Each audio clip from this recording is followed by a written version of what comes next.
What's up guys, it's Rob here from Shonen Showdown, and today we're going to be ranking our best anime teams of all time. What's going on, y'all? Editing Rob here. Now, I capped the teams at 10 because I did not want the video to be too long, but I did realize while editing that there are two teams that got left off that I know a lot of people are going to be asking about, so I'm just going to say Yu Yu Hakusho team Urameshi I'll probably have in the S tier, and the Black Bulls and Black Clover I'll probably have in the A tier. Now let's get right back into the video. So here we are with our 10 anime teams that we're going to be ranking. Now, I did not include the villains because the villains deserve their own tier list. But first up, it looks like we have Class 1A from My Hero Academia. Probably one of the harder teams I had to look at this year because they really have improved so much in Season 6 so far. I mean, you have Momo showing out against Gigantomachia. You have Izuku Midoriya doing his thing against Shigaraki, showing us the Black Whip, showing us the float. Shoto Todoroki is boxing with his brother Dabi, was holding his own, showing the firepower, the ice power. Class 1A is really looking elite when we're looking at the top tier members of Class 1A. But I still stand firm when I say that Class 1A is very top heavy. When it comes to Class 1A, we're seeing similar things that we've seen in the provisional licensing exam. The top 7 or 8 in Class 1A really showing out, and then everybody else is still figuring out how to get the job done. And that's not enough for me. Granted, the threat this time is much bigger than another school. You're talking about the Paranormal Liberation Front, which is clearly on a different tier, but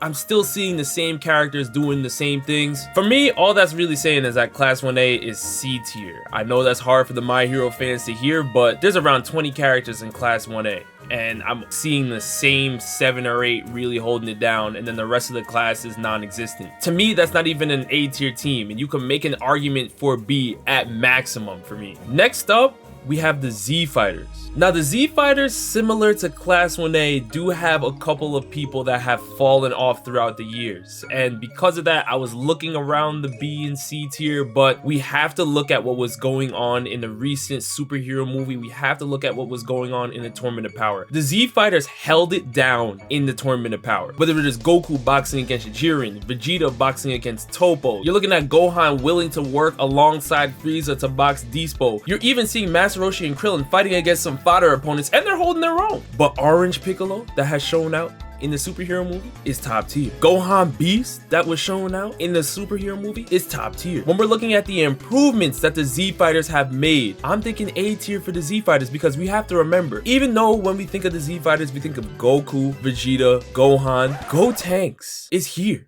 Trunks has also shown that he can keep up with a fused Zamasu. So now we're looking at Super Saiyan Rage Trunks that's now in the mix, that can keep up with some of the best in the series. The Z Fighters have really leveled up, whereas when you're looking at a Class 1A, outside of Deku, Bakugo, Todoroki, Momo Yaoyorozu, and a couple of others, who are you really turning to? Next up, y'all see them, the Demon Slayer team. So this team is including Tanjiro, Nezuko, Inosuke, and Zenitsu, and I think this team is absolutely outstanding. The teamwork between these 4 is incredible, but if we're looking specifically in Season 2, the Entertainment District arc, we got to see some of the best teamwork combos since the Naruto days, going between Tanjiro, Inosuke, and Zenitsu. Tanjiro being the floor general, noticing that Inosuke's blades will be able to work against Daki's threads. You're having Zenitsu using his speed, using his power. Nezuko holding it down. Nezuko had the biggest glow up, literally looking like a baby Muzan, going crazy against Daki as well. And then you're seeing Tanjiro show out while he was in a duo fight with Tengen against Gyutaro. They really leveled up, and I love their teamwork. Because this is a tier list on teams, the main thing we have to look at is teamwork. I look at accomplishments maybe second tier, but their teamwork is the biggest thing, and the Demon Slayer team has some of the best teamwork on this chart. Absolutely, I have to put them in the S class. Next up, we have the Hunter x Hunter team. This team is comprised of Gon, Killua, Kurapika, and Leorio. This team's alright. Earlier on, we could talk about their teamwork together during the Hunter exam, and that was nice, but after the Hunter exam arc, there were a lot of things that kind of were shaky between the teammates. Not so much disagreements, but more so they all had different paths, different goals going on, and we know that there are teams that are on this chart where every individual has their own goal, but they're still able to work together. The Hunter team is not really that way. Leorio kind of of has his own thing that he wants to do. Kurapika is clearly trying to take down the Phantom Troop, literally put Nen restrictions on himself to make sure that if you are a spider, you have to run when I'm in the vicinity. That's it. And we saw what happened in Uvogin as a result. Kurapika is a beast, but he has his own mission. He's trying to avenge his Kurta clan. When it really comes down to teamwork, the Hunter x Hunter team, to me, is really Gon and Killua, and then you're adding on the other two depending on what's going on. If a spider is involved, a Phantom Troop member is involved, Kurapika is showing up. If there's boxing going on at all, Leorio is missing. But when it comes to dealing with the politics, the chairman elections,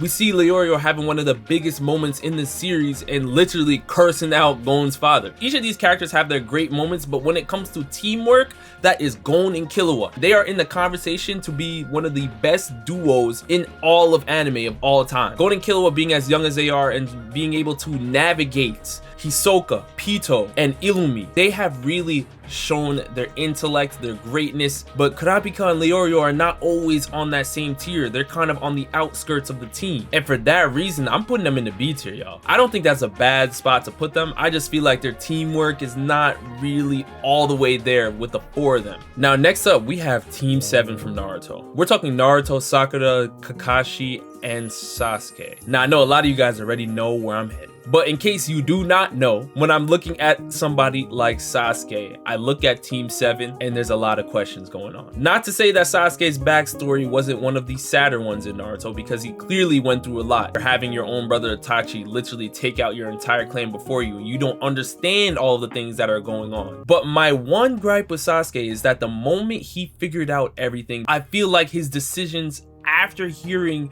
the revelations were kind of unjustified. Not fully, partially unjustified. Naruto had his own issues that he was dealing with. Why would Sasuke think the best action is to just destroy everything and then try to become the Hokage himself when Naruto is literally trying to help the entire situation? To me, it kind of defeated the purpose of what Naruto was trying to help out on. I understand that Sasuke was going through certain things, but that does not excuse him from the craziness that he caused Team 7. Now, I know a lot of you guys are probably going to be saying, well, Rob, if we look in the A tier, Vegeta is here. How are you going to put the Z fighters in the A tier when Vegeta had a lot of issues going on? And you're absolutely right. But Sasuke's issues in Team 7 caused even more damage to the team. Literally, they had to pick up a new member inside. There's no replacement for Vegeta. If you don't have Vegeta, you either box against Vegeta or pray that he switches his mind. You cannot find any type of replacements. There's so much things that happen with Team 7. They had to switch members, all these things. Sakura tried to confess her love to Naruto, but it was Cap anyway. All of these things that were happening in Team 7 were bad. But I do think that in the war arc, they were able to kind of find somewhat of a common ground, and they literally took down the world's biggest threat at that time in Kaguya. Because of the war arc, I'll put them in the C tier.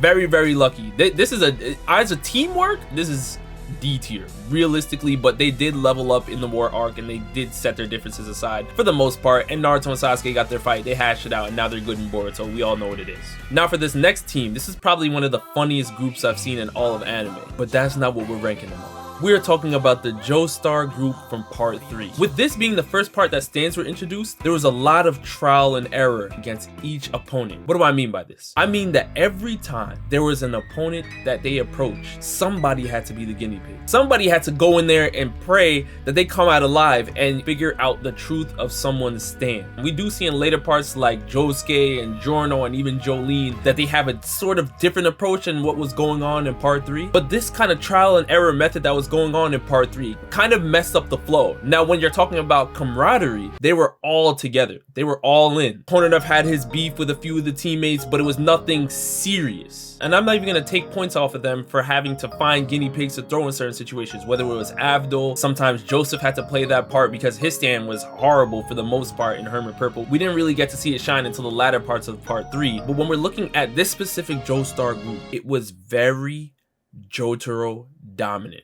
Great teamwork, but if you are not Jotaro, you are praying that Jotaro gets you out of a situation. And it came to the point where they literally had the dog. They literally had Iggy trying to hold it down in certain situations. These things cannot happen as a team. I will 100% give Joseph a pass because he was old, he was way past his prime, and his stand was kind of weak. But Polnareff, Akuin, Abdul, there are moments where you can't just rely on Jotaro. Jotaro shouldn't have to move trying to save everybody, and everybody else in their fight is holding out and trying to survive as long as they can until Jotaro arrives. Now obviously this did not happen in every fight, but most of the fights it did happen, as opposed to a Jolene or a Giorno who could say, Bucciarati, you can take care of yourself. Hermes, I can count on you. I'll put them in the B tier. I think B tier is fair. Next up, we have the 7 deadly sins. I believe in terms of teamwork, the only issues I really had is that when it came to Meliodas trying to recruit his former members earlier on in the series, a lot of them had issues that they weren't really willing to disclose earlier on, and a lot of them had their own secrets that they weren't willing to bring forth until the end when it was too late, and now you have to start boxing some top tier opponents. So if you catch my drift, I'm talking about people like Gother, and the wizard that created the Gother doll was literally part of the 10 Commandments. I'm talking about Merlin, who was hiding her secrets on Arthur and the power of chaos, and these things could have been avoided if she brought them up front. Meliodas clearly having his own issues. If they just opened up to each other, so many problems in the 7 deadly sins world would have been prevented.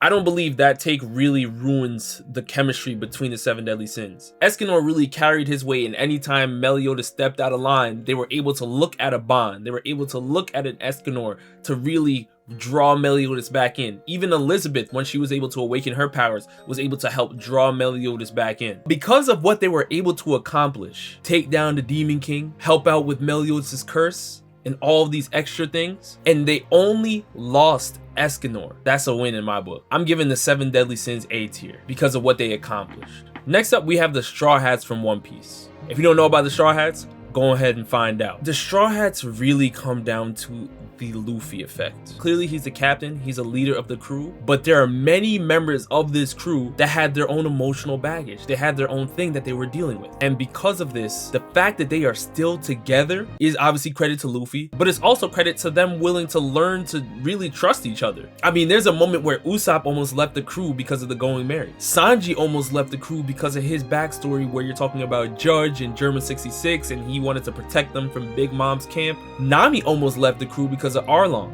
Robin almost left the crew because of the whole government in Ohara and all these things that she was trying to protect and take on for herself. Luffy didn't care about any of that. And that's what makes the Straw Hats so great. They are a Yonko level crew now. You're having the literal Straw Hat Grand Fleet that was assembled on the side, and they have gained so much power and notoriety that any move they make is felt throughout the entire One Piece world. Every internal problem that the Straw Hats had, it was resolved. But it wouldn't be fair if I didn't look at the other teams and say, well, even though their problems were resolved, I'm still not putting them in S. The reason why the Straw Hats are in S is because of their accomplishments, y'all. What they have done in the One Piece world based on where they came from is unbelievable. Next up, we are looking at the Survey Corps from Attack on Titan. I don't believe I really need to go too in depth on this other than to say that they are trash when it comes to teamwork. When you look at the Survey Corps, everybody had their own agendas. There was no teamwork whatsoever. It was the Eren, Mikasa, and Armin show. Reiner and Bertolt clearly switched up, and we found out they were actually Titans themselves fighting for the Marlians. Then later on down the line, when things start getting revealed, people start to switch up. You're having Connie that's trying to really revive his mother and betraying his teammates. There's so much internal conflict that has never been resolved. It came down to the point that Eren actually ended up just betraying everything, taking on the world's pain on himself and saying, you know what? Let me use the Jaegerist to my advantage. Everybody is fighting whether to trust Eren, to put their chips all in Eren's basket, or to betray Eren and go against Eren because Eren has put them in dangerous positions. It became so bad that Armin and Eren actually ended up boxing. Mikasa and Armin went their own way and Eren went his own way. That's how bad it got. The Survey Corps is dog water. I mean, outside of Levi and Hanji, who really was holding it down? It was just a complete disaster. So I'm definitely putting them in the D tier. I don't care what anybody has to say about that. They are not a great team at all. Lastly, we have Team Ichigo from Bleach. So this is gonna be Ichigo, Orihime, Chad, and Uryu. Now this crew is probably gonna be similar to my take on the Jotaro team. Orihime was able to use her shield and healing powers at a much more elite level during the Urankar arc. You're having Chad doing his thing, Uryu clearly, but when I'm looking at the Bleach team right here, the first thing I'm thinking of is it's Ichigo heavy. If Ichigo's not there, can we trust them to hold it down? Now, there were moments where they were able to fight against some lower tier hollows and things in Hueco Mundo, but when you're talking about the top tier, the espadas and all of these things, can you really say, Uryu, go handle this espada? No, you couldn't. They weren't as dependable as some Soul Society captains and things. But now that we are in the 1,000-year Blood War arc, I do believe that even though this team is still Ichigo heavy, we're going to see some amazing things from the rest of the camp here, because Uryu clearly is a Quincy. The Quincy's are here. They're here in full effect. Teamwork's really never been an issue for them, outside of Uryu and Ichigo, who had some bad blood early on, but that was only based on the fact that Uryu was a Quincy and Ichigo was part Soul Reaper, but they were able to resolve that pretty fast, so I'm not worried about that. I do think this crew is probably next to the Johto team in the B tier. Now, you guys let me know down in the comment section below, do you agree with my tier list on these anime teams? If not, let me know. And with that, I'll see you next time. Peace.